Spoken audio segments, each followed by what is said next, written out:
शुरुआती खबर केजीएमयू से जुड़ी हुई है। लखनऊ के केजीएमयू धर्मांतरण मामले का कनेक्शन अब यूपी के पीलीभीत से जुड़ता हुआ नजर आ रहा है, क्योंकि कल ही पीलीभीत से योगी फोर्स ने शारिक को गिरफ्तार किया, जो केजीएमयू धर्मांतरण के आरोपी रमीज का करीबी था। और आज पुलिस ने पीलीभीत के ही एक काजी के खिलाफ गैर जमानती वारंट जारी किया है। आरोप है कि पीलीभीत के इसी काजी ने डॉक्टर रमीज के निकाह करवाए। ये रिपोर्ट देखिए और धर्मांतरण के काजी पर योगी फोर्स के हंटर वाली तैयारी को समझिए।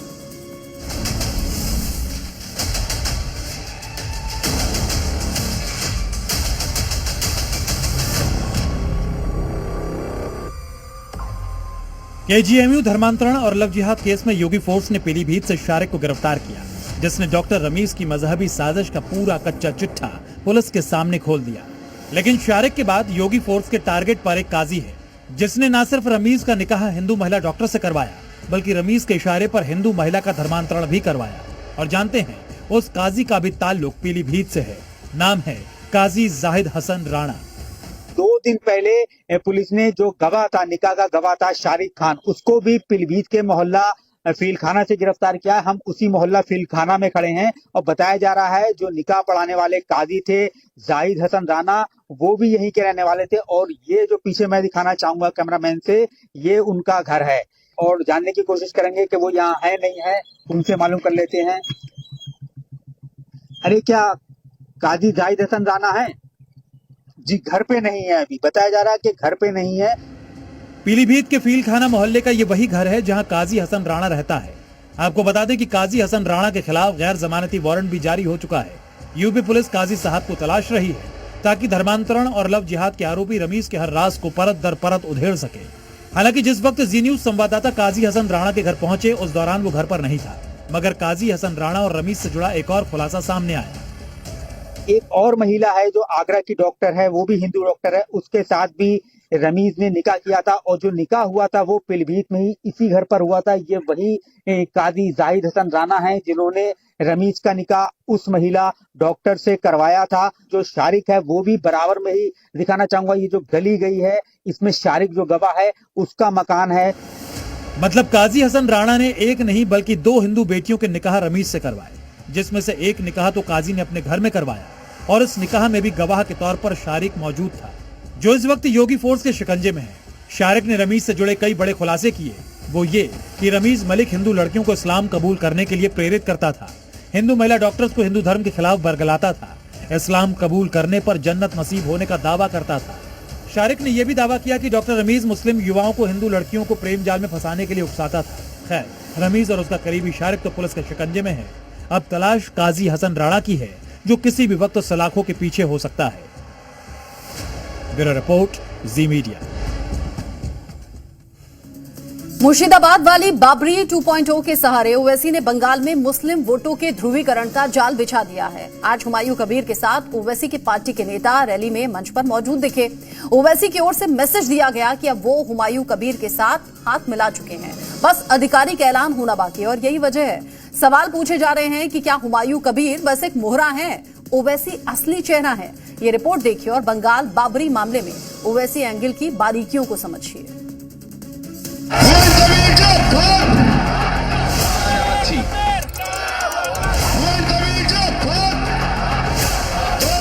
5,000 লোকের প্যান্ডেল করে কোরআন তেলাওয়াত করে जिसके ईंट ईंट इतिहास के कब्रिस्तान में दफन हो गए। विवाद की उसी मीनार के पुनर्निर्माण की तारीख है 11 फरवरी 2026, जगह बेलडांगा, जिला मुर्शिदाबाद। सांप्रदायिकता का सबसे जहरीला पौधा हुमायूं कबीर आज से ठीक 10 दिन बाद बेलडांगा में रोपने जा रहे हैं और इस जहरीले पौधे को खाद पानी देने के लिए हैदराबाद वाले ओवैसी ब्रदर्स भी पहुंचने वाले हैं। सवाल है कि क्या हुमायूं कबीर मोहरा हैं, ओवैसी असली चेहरा है? जिस जगह पर मस्जिद थी, है और रहेगी, बाबरी मस्जिद है और रहेगी। बाबरी मस्जिद जिंदाबाद, जिंदाबाद। हम बाबरी मस्जिद की शहादत को नहीं भूले, हम बाबरी मस्जिद की शहादत को नहीं भूले। पूरी तैयारी हो चुकी है बेलडांगा में बाबरी मस्जिद खड़ी करने की। 11 बीघा जमीन खरीदी जा चुकी है, 10 करोड़ रुपए जमा हो चुके हैं। 5,000 लोग उस दिन कुरान पढ़ेंगे। 11 तारीख को जमा होगी कट्टरपंथियों की पूरी जमात। हुमायूं कबीर ने अपने घर से महज 1.4 किलोमीटर की दूरी पर रेजी नगर मरादिघी मैदान में अपने पास MIM को बिठा के राज्य में एक नया गठजोड़ का ईंधन दिया। हुमायूं कबीर के लिए बाबरी मस्जिद का निर्माण इबादत गाह से ज्यादा वोट बैंक की प्रयोगशाला है। तारीखों के आईने में हुमायूं कबीर की बाबरी वाली चाल समझ लीजिए। हुमायूं ने बाबरी की बरसी यानी 6 दिसंबर को दूसरी बाबरी के निर्माण की नींव रखी और अब 11 फरवरी जो कि हिंदू धर्म के मुताबिक पवित्र संख्या है, उस दिन बाबरी का निर्माण शुरू होने जा रहा है। यही नहीं, इसी दिन पूरे देश में मुस्लिमों का खुद को सबसे बड़ा झंडा बरदार समझने वाले ओवैसी के साथ हुमायूं कबीर हाथ मिलाने जा रहे हैं। हुमायूं कबीर साहब ने बड़ा दिल दिखाया। असद साहब से उन्होंने बात की कि हमारे आपके जो लोग हैं यहाँ पर बगल में प्रेसिडेंट है, जो हमारे इंचार्ज आदिल हसन साहब है, उनको इनविटेशन भेजा कि आप अपना भेजिए, मैं मीटिंग कर रहा हूँ यहाँ पे। हम चाहते हैं सारे पार्टी के लोग हैं, आप भी यहाँ मौजूद हैं, क्योंकि MIM यहाँ बहुत ताकत में शक्तिशाली है मुर्शिदाबाद में।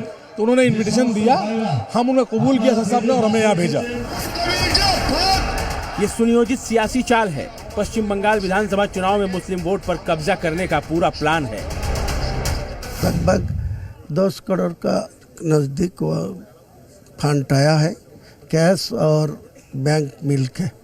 तो काम शुरू होगा तो पैसा का कोई कमती नहीं होगा, ज़्यादा से ज़्यादा पैसा जो ज़रूरत है। मैं पहले जो वो स्कीम हाथ में दिया, पहले मस्जिद का 8 बीघा ज़मीन पर ऊपर मस्जिद होने के लिए मेरा आइडिया था। तो आज को दिन में जो इंजीनियर लोग मुझे 11 बीघा लैंड लिया। सवाल उठ रहे हैं कि बाबरी मस्जिद की चिंगारी लगाकर हुमायूं कबीर को चेहरा बनाकर असली खेला क्या असदुद्दीन ओवैसी खेल रहे हैं? बाबरी बनाने वाले हुमायूं कबीर की रैली में आज ओवैसी की पार्टी AIMIM भी शामिल हुई। इसके लिए बाकायदा ओवैसी की तरफ से चिट्ठी जारी की गई। इसमें AIMIM के पश्चिम बंगाल के अध्यक्ष हुमायूं कबीर के साथ एक मंच पर नजर आए। ये रैली मुर्शिदाबाद में आयोजित की गई, यानी वो जगह जहां पर बाबरी बन रही है। ये संयोग नहीं, प्रयोग दिख रहा है। मुस्लिम बहुल मुर्शिदाबाद में बाबरी के बहाने वोट बैंक की पॉलिटिक्स नजर आ रही है। ओवैसी पश्चिम बंगाल को हैदराबाद के बाद मुस्लिम राजनीति का एपिसेंटर बनाने की कोशिश में दिख रहे हैं, लेकिन ओवैसी की इस राजनीतिक महत्वाकांक्षा के चलते सांप्रदायिक सौहार्द को ओवैसी चूल्हे में झोंक रहे हैं। जब तक हम सनातनी जिंदा हैं, तब तक हिंदुस्तान के किसी भी कोने में बाबरी मस्जिद नहीं बनने देंगे।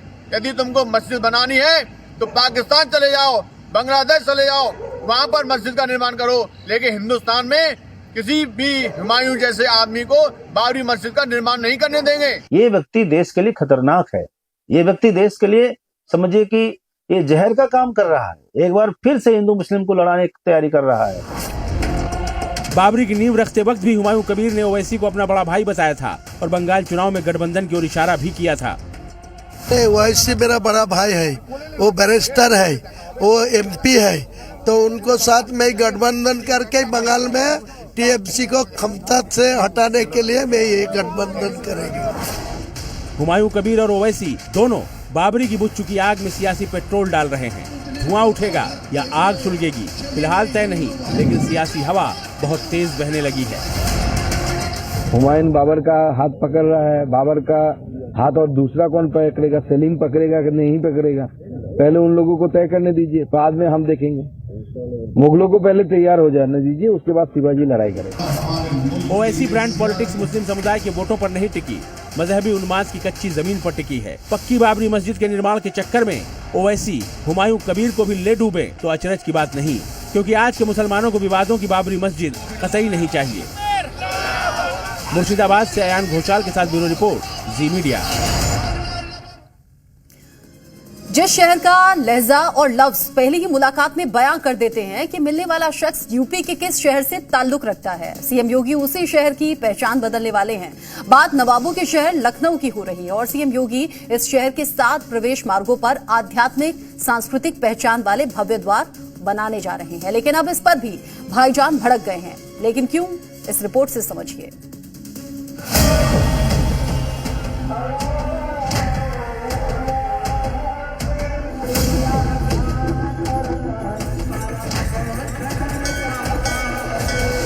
विरासत पर गौरव की अनुभूति करो।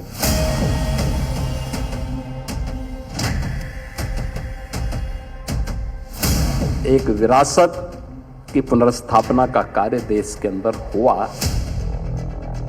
जिस शहर की रगों में बहती है उर्दू, जिस शहर की पहचान नवाबी अंदाज है, जिसे कभी लक्ष्मण टीले के नाम से जाना जाता था, जो बदले दौर में नवाबों के अधीन आ गई, उस लखनऊ की पहचान योगी बदलने जा रहे हैं। राष्ट्र की आत्मा संस्कृति में होती है। इस पर मियां भाई भड़क उठे हैं। मुस्लिम धर्मगुरु इस बात को स्वीकार ना करें, वो सिर्फ गुमराह करने की राजनीति कर रही। भाईजान के लाल पीला होने का कारण योगी का वो फैसला है जिसमें उन्होंने लखनऊ में प्रवेश करते ही 7 प्रमुख द्वार लगाने के निर्देश दिए हैं। भारत की विरासत को गौरव के साथ दुनिया के अंदर आगे बढ़ाने की उस अभिव्यक्ति का ये प्रतीक है। लखनऊ को आध्यात्मिक सांस्कृतिक पहचान से जोड़ते हुए भव्य स्वरूप देने की दिशा में योगी ने ये बड़ा कदम उठाया है। उत्तर प्रदेश की राजधानी लखनऊ को आकर्षक, भव्य और विशिष्ट सांस्कृतिक स्वरूप देने के उद्देश्य से ये भव्य प्रवेश द्वार लगाए जाएंगे।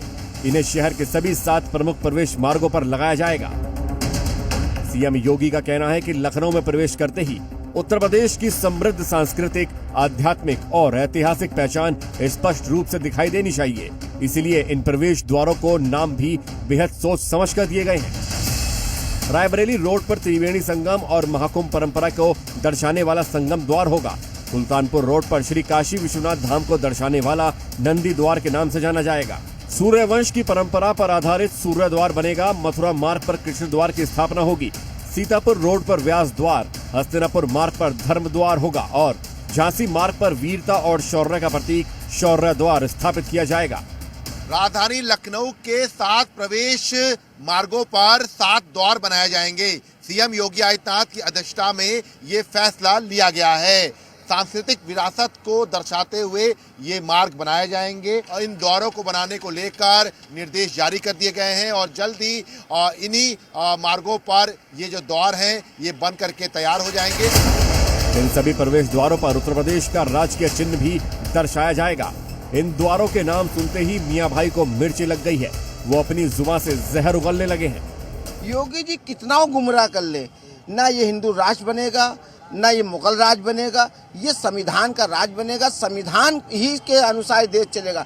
ये कोई द्वार बनाने से कोई फायदा नहीं है। महापुरुष या शहीद के नाम पे अगर कोई चीज होगी तो सरकार के इस कदम को तमाम लोग जो है ना सराहेंगे। अगर ये किसी फौजी के नाम पर या किसी देश आपके नाम पर नाम होगी बहुत बेहतर होगा। तुलसीदास जी की एक चौपाई है, जाकी रही भावना जैसी, प्रभु मूर्ति देखी तिथि जैसी। मियां भाई को प्रभु की मूर्त तो नजर आने से रही, लेकिन उनके लफ्ज उनकी सोच को उजागर जरूर कर रहे हैं। भाईजान को योगी के इस फैसले में लखनऊ से नवाबों की पहचान को खतरा नजर आ रहा है। विशाल रघुवंशी, जी मीडिया, लखनऊ। बात अब योगी के बुलडोजर की। योगी का बुलडोजर वो हकीम है जो भूमाफिया के कब्जे वाले इरादों का पक्का इलाज करता है। फिर चाहे भूमाफिया हो, अतीक अहमद का गुर्गा हो, मुख्तार अंसारी का भाई भतीजा हो या फिर कोई और। पीले पंजे से बड़े भूमाफिया घबराते हैं। अभी तो साल का केवल 1 ही महीना गुजरा है। बुलडोजर ने तो जनवरी में ही मियां माफिया की गर्मी को शांत कर दिया है। ये रिपोर्ट देखिए और खबर समझिए।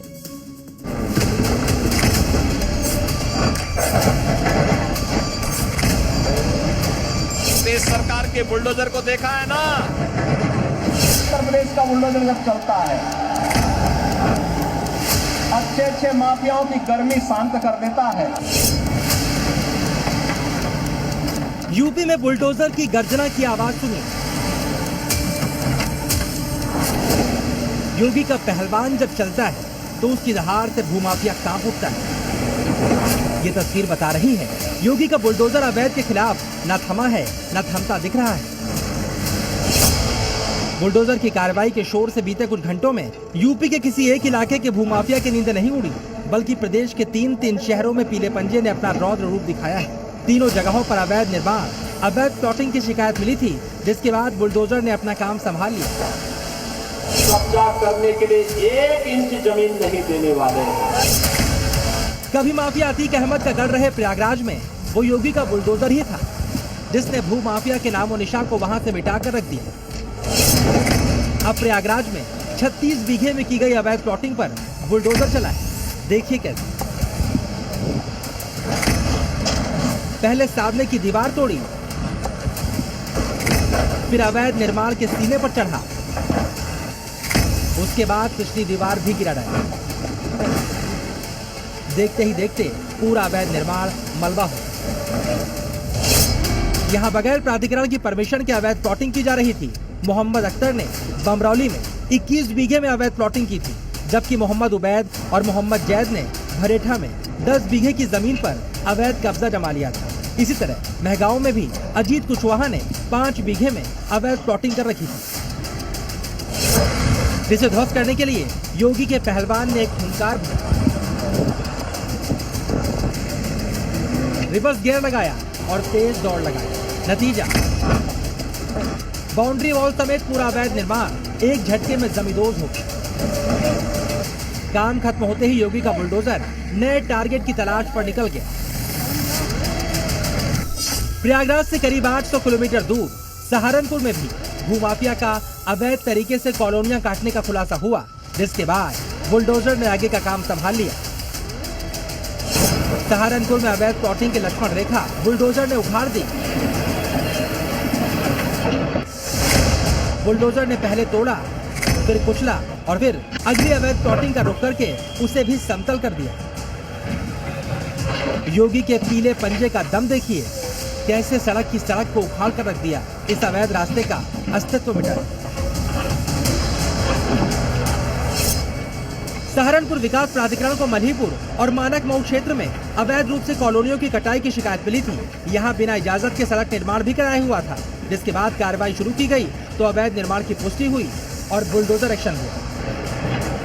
शासन ने नियमों को, प्रक्रियाओं को इतना सरल कर दिया है कि कॉलोनी का बहुत आराम से लेआउट पास कराया सकता है, लेकिन इसके बावजूद जो लेआउट्स अनधिकृत तरीके से विकसित किए जा रहे हैं या जो कॉलोनियां बिना किसी लेआउट के बनाई जा रही हैं, उनके विरुद्ध हम लोग लगातार अभियान चला रहे हैं और जो हम चलाते हैं। बुलडोजर कार्रवाई की तस्वीरें शाहजहांपुर से भी कुछ अलग नहीं है। यहाँ भी 1500 किलो के पहलवान ने 22,000 वर्ग मीटर में हुई अवैध प्लॉटिंग को अपने वार से समतल कर दिया। साफ है, योगी के बुलडोजर ने अवैध कब्जों के खिलाफ तेजी पकड़ ली है। 2026 के जनवरी ने ही भूमाफिया को चेतावनी दे दी है कि बुलडोजर जब कड़ाके की ठंड में इतनी गर्मी उतार सकता है तो मई जून की गर्मी आते आते तो शोले बरसाएगा। ब्यूरो रिपोर्ट, जी मीडिया। योगी के राज में न अपराध के लिए कोई जगह है और न ही अपराधियों के लिए। माफिया हो या कोई छिटपुटिया बदमाश, योगी के न्याय की किताब में सबका हिसाब एक ही स्टाइल में होता है। और इसी कड़ी में योगी फोर्स ने लंबे समय से वांछित चल रहे माफिया मुख्तार अंसारी के साढ़ू पर शिकंजा कसा है और इसी गिरफ्तारी के साथ योगी मुख्तारी गैंग का फातिहा पढ़ रहे हैं। ये रिपोर्ट देखिए और इस पूरे मामले को समझिए।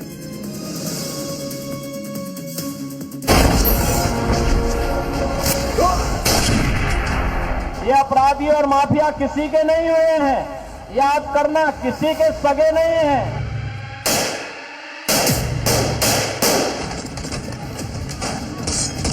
ऐसे लोगों के खिलाफ तो सामाजिक बहिष्कार हो सकता है, करना चाहिए।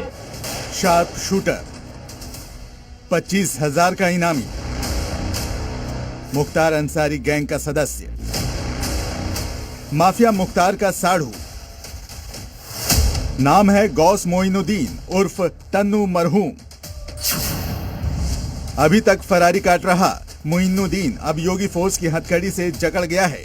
सलाखों के पीछे अंधेरी कोठरी में दिन काट रहा है, क्योंकि इसने जितने पाप, जितने अपराध करने थे कर लिए। अब ये योगी राज में जेल के अंदर अपने गुनाहों की गिनती कर आंसू बहाएगा और योगी मुख्तार गैंग का फातिहा पढ़ेंगे। दुर्दांत माफिया और अपराधियों के प्रति सरकार की क्या नीति होनी चाहिए और सरकार ने वह करके भी दिखाया। मुख्तार अंसारी गैंग के शार्प शूटर और 25,000 के इनामी हत्या के आरोपी मोइनुद्दीन को योगी फोर्स ने गाजीपुर से गिरफ्तार कर लिया है। साल 2001 में उसरी कांड, जो चर्चित गाजीपुर का हत्याकांड था, जिसमें मनोज राय की हत्या हुई थी, और 2023 में मनोज राय के पिता शैलेंद्र राय ने, जो बक्सर निवासी हैं, उन्होंने FIR दर्ज कराई थी मोहम्मदाबाद थाने में। और उसके बाद 2 साल से मुख्तार अंसारी का ये सहयोगी मोइनुद्दीन उर्फ तन्नू अंसारी लगातार 2 साल से फरार चला था।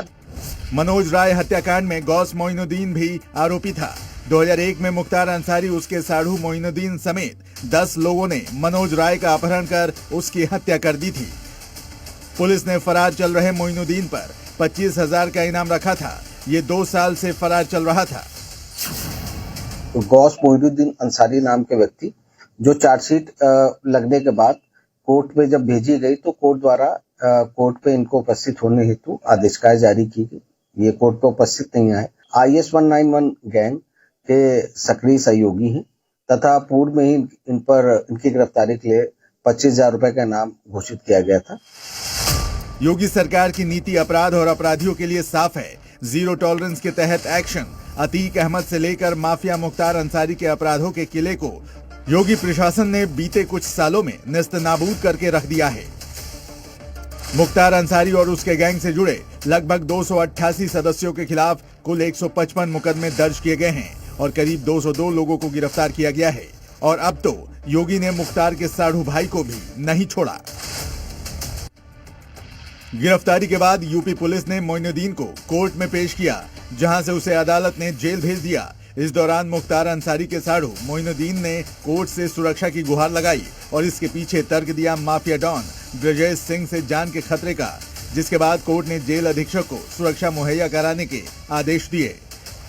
मुलजिम ने न्यायालय में अपनी सुरक्षा को लेकर के माननीय न्यायालय के समक्ष एक प्रार्थना पत्र दिया था और उस पर माननीय न्यायालय ने उसको समुचित सुरक्षा व्यवस्था प्रदान करने का आदेश जेल अधीक्षक को दिया। सत्ता पर काबिज होने के बाद से ही योगी ने साफ कर दिया था कि उत्तर प्रदेश को अपराध और माफिया मुक्त बनाने की दिशा में हर संभव कदम उठाएंगे। उसी का नतीजा है प्रदेश से माफिया अतीक और मुख्तार अंसारी गैंग की छुट्टी। ब्यूरो रिपोर्ट, जी मीडिया। उधर जम्मू कश्मीर में आतंक के खिलाफ सेना सबसे बड़ा ऑपरेशन चला रही है। सूत्रों के मुताबिक किश्तवाड़ के जंगलों में सुरक्षा बलों ने जैश के 2 से 3 आतंकियों को घेर रखा है। दोनों तरफ से रुक रुक कर गोलीबारी जारी है, जिसमें सेना के 3 जवान भी जख्मी बताए जा रहे हैं। ये रिपोर्ट देखिए और सुरक्षा बलों के आतंक मुक्त कश्मीर के संकल्प को समझिए।